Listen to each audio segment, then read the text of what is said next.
ان الذین کفروا لو ان لهم ما فی الارض جميعا، جن لوگوں نے کفر کیا، لو ان لهم ما فی الارض جميعا، شروع سے بتانا پڑے گا کیونکہ ریکارڈنگ نہیں ہوا، جو لوگ نہیں سن پا رہے براہ راست ان کے لیے رہ جائے گا۔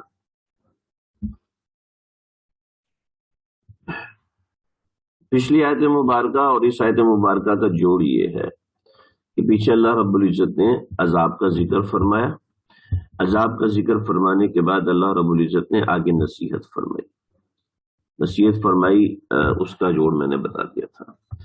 اب اس نصیحت سے جو ہٹے گا وہ یہ سمجھتا ہے، ہر شخص یہ سمجھتا ہے کہ دنیا کے اندر مال سب سے اہم اور بڑی چیز ہوتا ہے، تو انسان کے ہر چیز کے لیے تلافی مال بن جاتا ہے۔ جب ہر چیز کی تلافی مال بن جاتا ہے تو ہو سکتا ہے آخرت میں بھی مال تلافی بن جائے۔ تو ان الذین کفروا لو ان لهم ما فی الارض، جن لوگوں نے کفر کیا، لو اگر ان کے پاس کتنا مال ہو، ان کے پاس اتنا مال ہو کہ ان لهم ما فی الارض جميعا، کہ ان کے لیے ہو ما فی الارض، جو کچھ بھی آسمان، جو کچھ بھی زمین میں ہے، جو کچھ بھی زمین میں ہے، زمین میں جتنے خزانے ہیں، جتنے بھی خزانے ہیں سارے اگر اس کے پاس ہیں،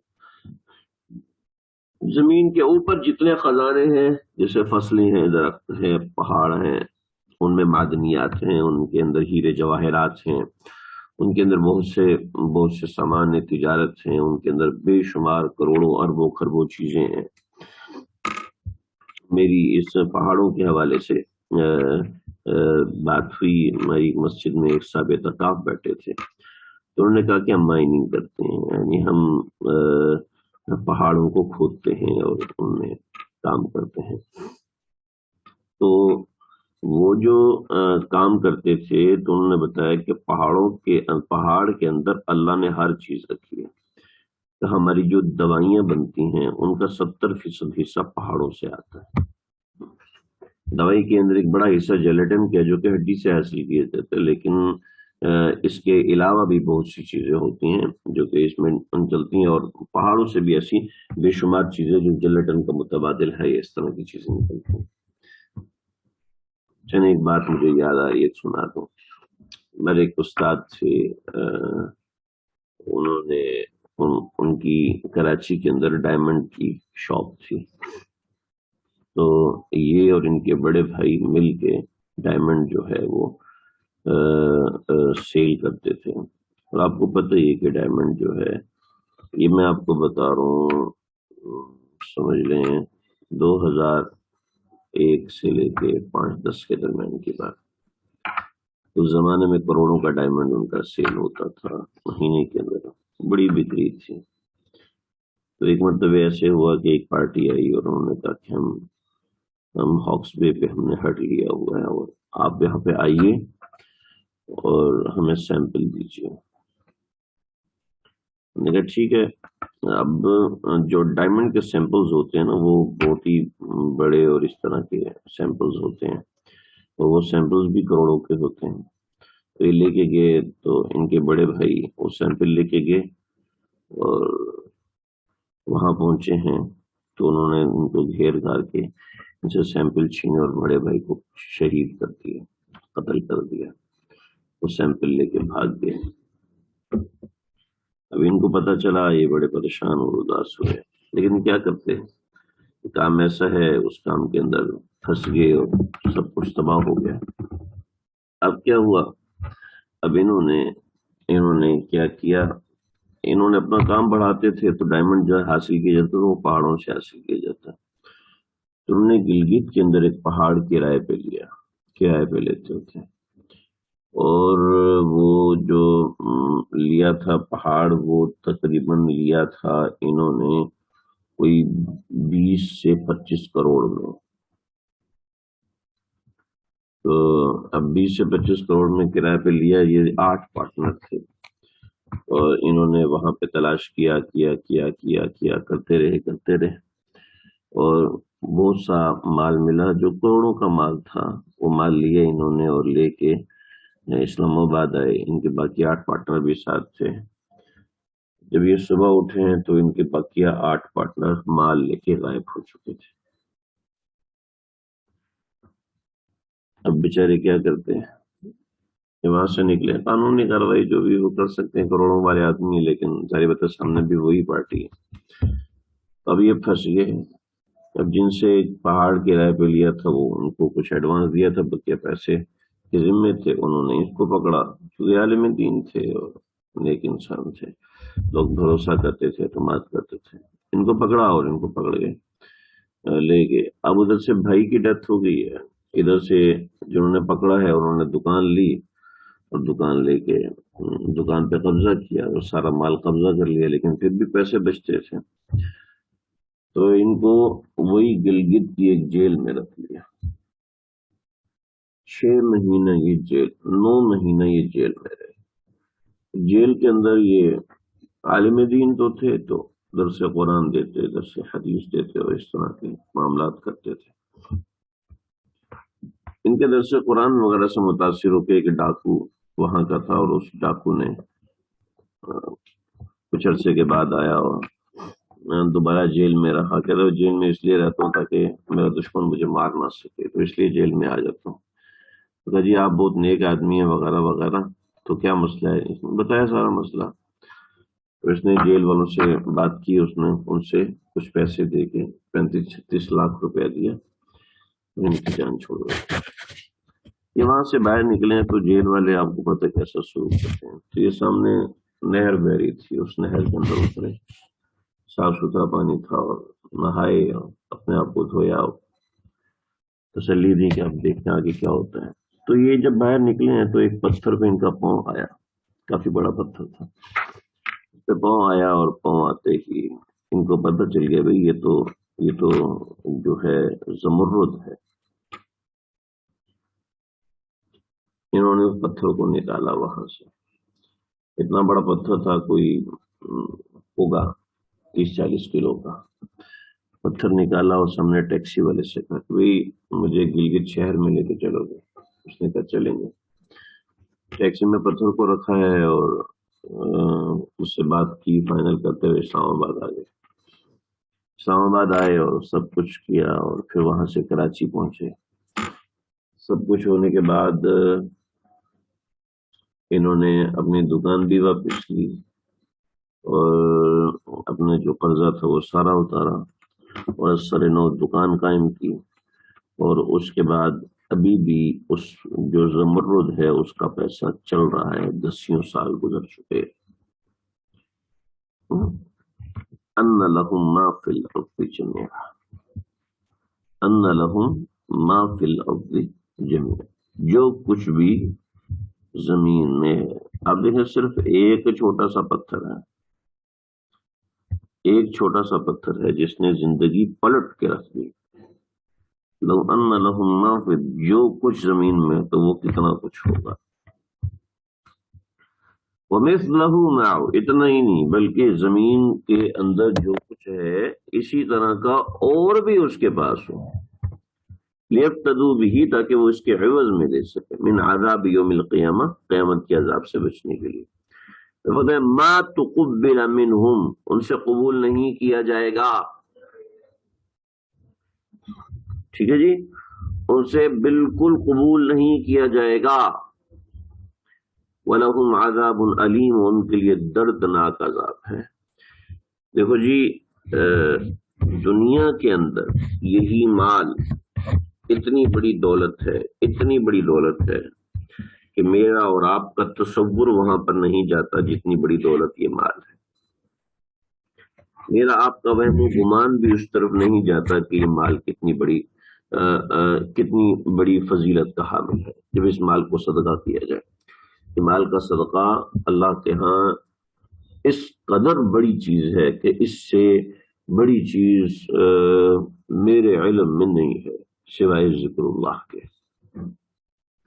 مال کا صدقہ، میں اپنے تعلق والوں سے کہتا ہوں کہ صدقہ کرنے کی عادت ڈالیں۔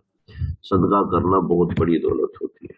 دنیا کے اندر یہ مال 1 روپے کو اللہ تعالیٰ احد پہاڑ جتنا کر دیتے ہیں۔ ایک کھجور کو آپ صلی اللہ علیہ وسلم نے فرمایا اللہ احد پہاڑ سے بڑھا دیتے ہیں۔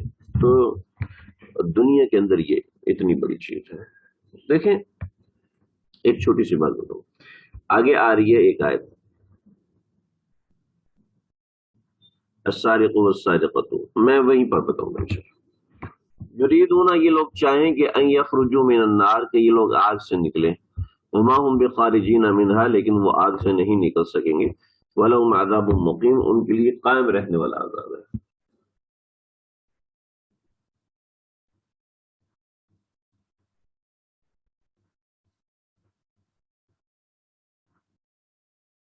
یریدون، یہ لوگ چاہتے ہیں، یہ لوگ چاہیں گے، ان یخرجوا من النار، کہ یہ لوگ آگ سے نکلیں۔ الامان، اللہ حفاظت فرمائے ہم سب کی۔ جب بھی ایسی آیات ہیں تو اللہ سے معافی مانگنی چاہیے، پناہ مانگنی چاہیے، پڑھتے وقت بھی اور تلاوت کرتے۔ وما هم بخارجین منها، اور اس میں سے وہ نہیں نکلیں گے، وہ نہیں نکل سکیں گے۔ وما هم بخارجین منها، اس سے وہ کبھی بھی نہیں نکلیں گے، یہ ترجمہ بھی کر سکتے ہیں۔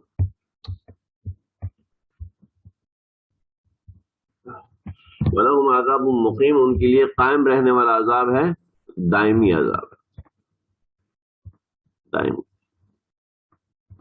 دائمی کا ترجمہ زیادہ مناسب ہے۔ قائم رہنے والا، قائم رہنا جو ہے وہ عذاب کے لیے عام طور پہ نہیں ہوتا، لیکن میں نے لفظ کو سمجھنے کے لیے آپ کے سامنے مقیم، قائم رہنے والا، ہمیشہ ہمیشہ کرتا۔ ٹھیک ہے جی۔ اوپر تھے ڈاکے کا بیان، اوپر تھا ڈاکے کا بیان، وہ بڑی چوری تھی، ٹھیک ہے۔ اب چھوٹی چوری، جو چور چھپ کے لوگوں سے مال چوری کرتا ہے، یہ اس کا بیان ہے۔ والسارق والسارقۃ، چور اور چورنی، فاقطعوا ایدیہما، ان کے دائیں ہاتھ کو کاٹ دو۔ ایدیا دائیں ہاتھ کو کہتے ہیں، ٹھیک ہے، ٹھیک ہے۔ عام طور پہ ایدی کا لفظ، ایدی کا لفظ دائیں ہاتھ کے لیے استعمال ہوتا ہے۔ لغت عرب کے اندر بھی ایدی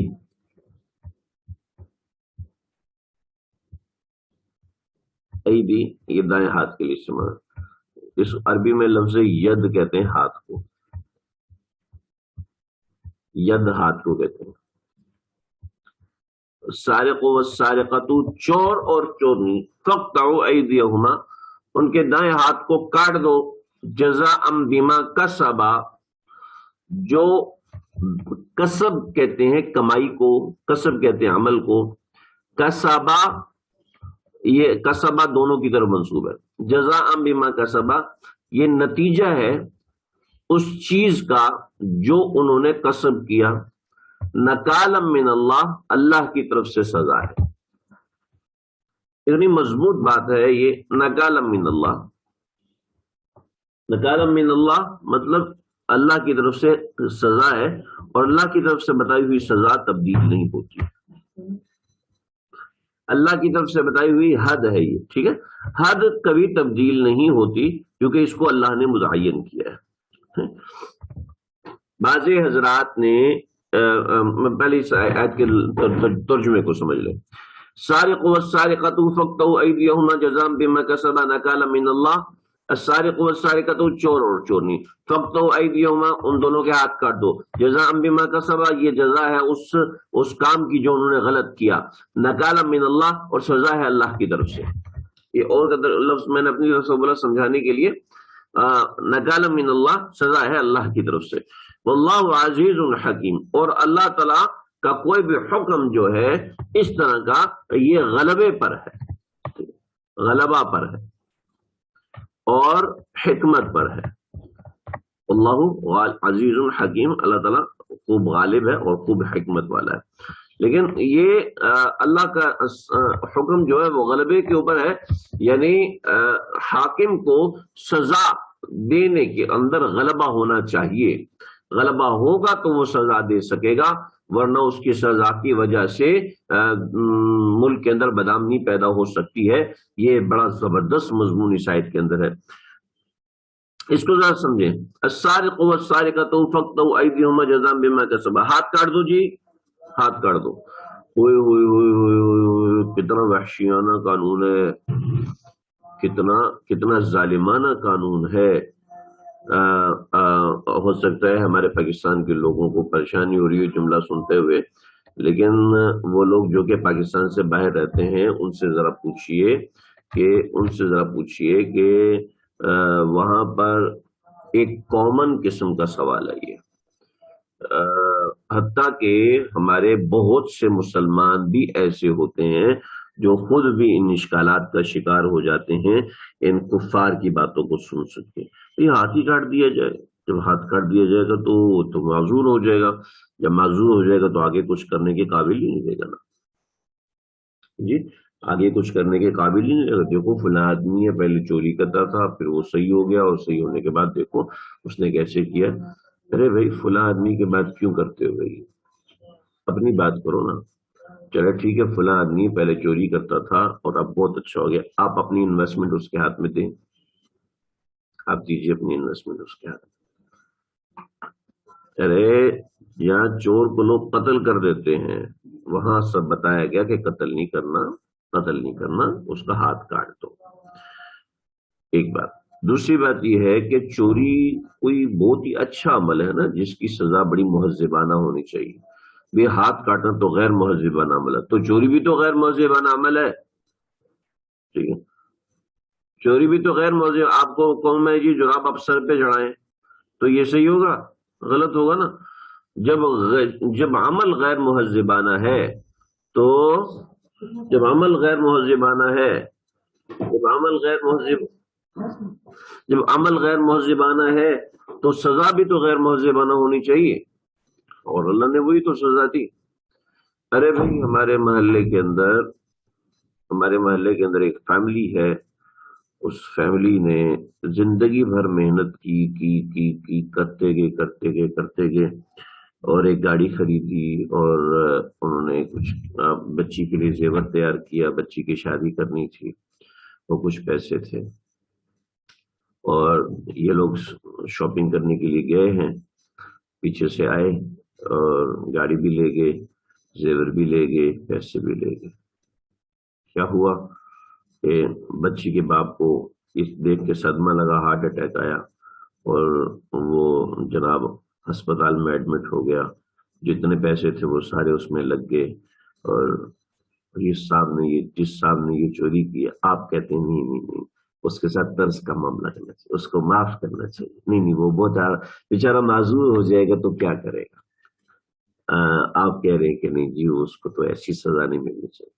آپ خود سمجھیں کہ جس جرم کی یہ نوعیت ہے کہ جو انسان کی محنت، انسان کی کوشش کی ہوئی کمائی کو سب کو ختم اور غارت کر دیتا ہے، وہ جرم قابل معافی ہے۔ کوئی قانون نہیں ہے اسلام کے مقابلے میں، یہ چیلنج ہے، نہ صرف میرا بلکہ اللہ کے قرآن کا چیلنج ہے، کوئی قانون اس کے مقابلے کا نہیں، جو اللہ رب العزت نے حکمت رکھی۔ دیکھو اگر کسی شخص نے سمجھنا بڑے پتے کی بات بتا رہا ہوں، اگر کسی شخص نے کسی کا ہاتھ کاٹ دیا، لڑائی ہوئی، اس نے خنجر مارا، اس کا ہاتھ کٹ گیا، شل ہو گیا، ہاتھ کٹ گیا اس کا، ٹھیک ہے، اب اس کے مقابلے میں اس کو 5,000 دینار دینے پڑیں گے، ٹھیک ہے، 5,000 دینار کے آج کے حساب سے علماء نے دیت بنائی ہے، ایک عضو کی دیت ہے 50 لاکھ تقریباً، ٹھیک ہے، جب ہم پڑھ رہے تھے اس کے وقت کی بات ہے۔ اگر کسی شخص کا کوئی عضو کاٹ دیا یا اس طرح، تو اس کی دیت 50 لاکھ ہے یا 25 لاکھ ہے، جو آپس میں طے ہو جائے، ٹھیک ہے، اس سے زیادہ کو مطالبہ نہیں کر سکتا سامنے والا، ٹھیک ہے، مطالبے کی بات ہو رہی ہے۔ ایک عضو کی قیمت 50 لاکھ شریعت نے لگائی ہے، ٹھیک ہے جی، اس کے مقابلے میں چوری اگر 160 درہم، مطلب اس کا یہ کہ آج اگر چوری اس نے کر دی 4,000 تک کی چوری کر لی، تو 4,000 تک کی چوری کی تو اس کا ہاتھ کاٹ دیا جائے گا، اگر اس نے اتنی چوری کی ہے، ٹھیک ہے، نہیں معذرت 10 درہم، مطلب 10 درہم آج کے، 10 درہم شریعت کے آج کے 160 درہم بن جاتے ہیں، اور یہ تقریباً 4000 روپیہ۔ جس نے اتنی چوری کی آج کے حساب سے 4000 نہ کہے تو بلکہ 5000 کہہ دیں تو زیادہ مناسب ہوگا احتیاطاً۔ تو کسی نے 5000 کی چوری کی تو شریعت کہتی ہے اس کا ہاتھ کاٹو، کیونکہ شریعت مجرم کو پناہ نہیں دیتی، شریعت مجرم کو روکتی۔ اسی شریعت نے اس ہاتھ کی قیمت 50 لاکھ رکھی ہے، اور اسی شریعت نے اس ہاتھ کی قیمت 5000 رکھ دی۔ کیا ہوا؟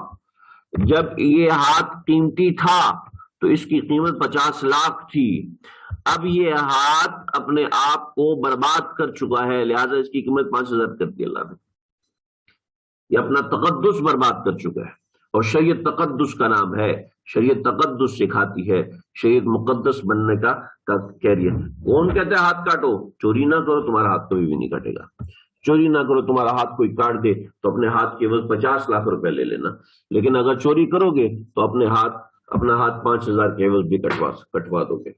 والسارق والسارقۃ فاقطعوا ایدیہما جزاء بما کسبا۔ ارے اسلام تو ظلم کر رہے جی ہاتھ کاٹنے کا کہہ کے، لیکن آپ کہہ رہے ہیں کہ اعضاء کی پیوند کاری کی جائے، اس شخص کا گردہ اس کو لگا دیا جائے، اس کا ہاتھ کاٹ کے اس کو لگا دیا جائے، اس کی آنکھیں نکال کے اس کو لگا دی جائے، آپ اس کی حوصلہ افزائی کرتے ہیں، آپ کہتے ہیں یہ تو بہت اچھا ہے، جان بچا رہا ہے۔ لیکن جب اسلام کہتے ہیں کہ نہیں، اس چور کا جب ہاتھ کٹے گا تو اس کے ذریعے سے لاکھوں لوگوں کی جان بچے گی، لاکھوں لوگوں کا مال بچے گا، لاکھوں لوگوں کی زندگیاں بچیں گی، لاکھوں لوگوں کی زندگی میں تحفظ آئے گا، امن آئے گا، وہاں آپ کہتے ہیں ظلم ہو رہا ہے۔ امریکہ کا قانون بنا کے، امریکہ کا قانون سب سے پرفیکٹ ہوگا نا جی، کینیڈا کا قانون سب سے پرفیکٹ ہوگا، آسٹریلیا کا قانون سب سے اوپر ہوگا، ٹھیک ہے، تو ان کے یہاں چوریاں نہیں ہوتی؟ بالکل ہوتی ہیں جناب، ان کے یہاں بھی چوریاں ہوتی ہیں۔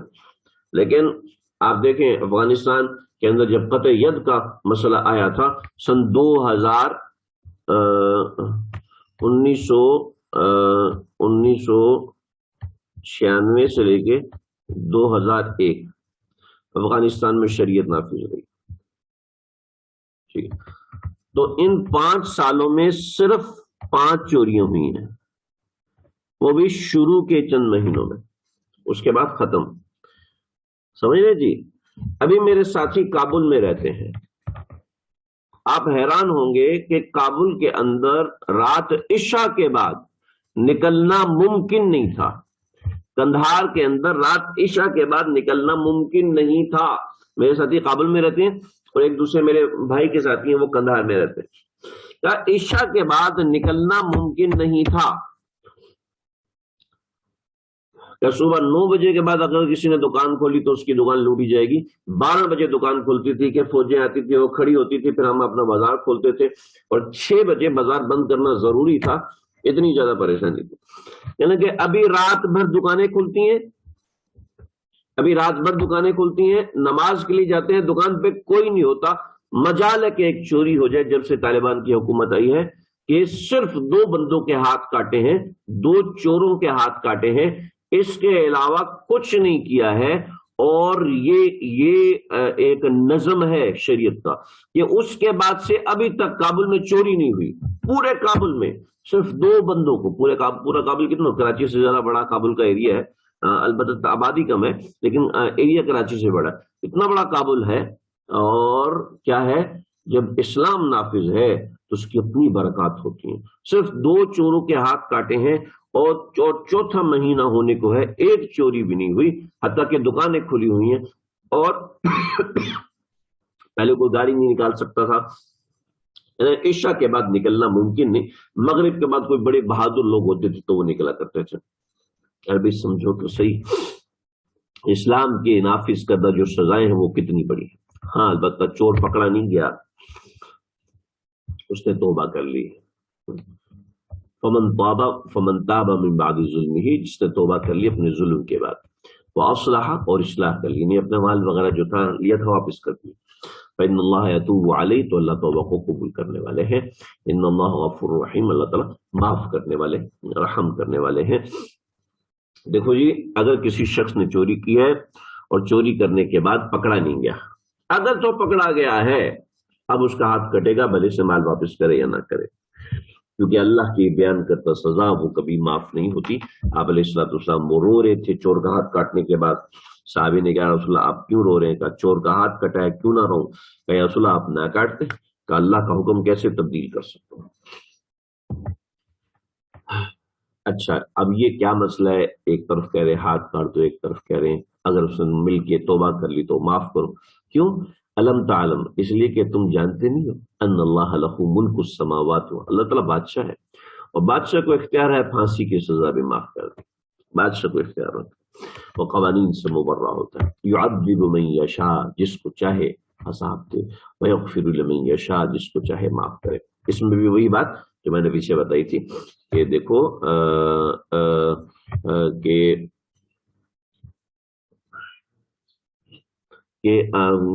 ڈاکے کے معاملے اللہ نے فرمایا کہ جو معافی مانگ لے اس کو معاف کر دو، ٹھیک ہے۔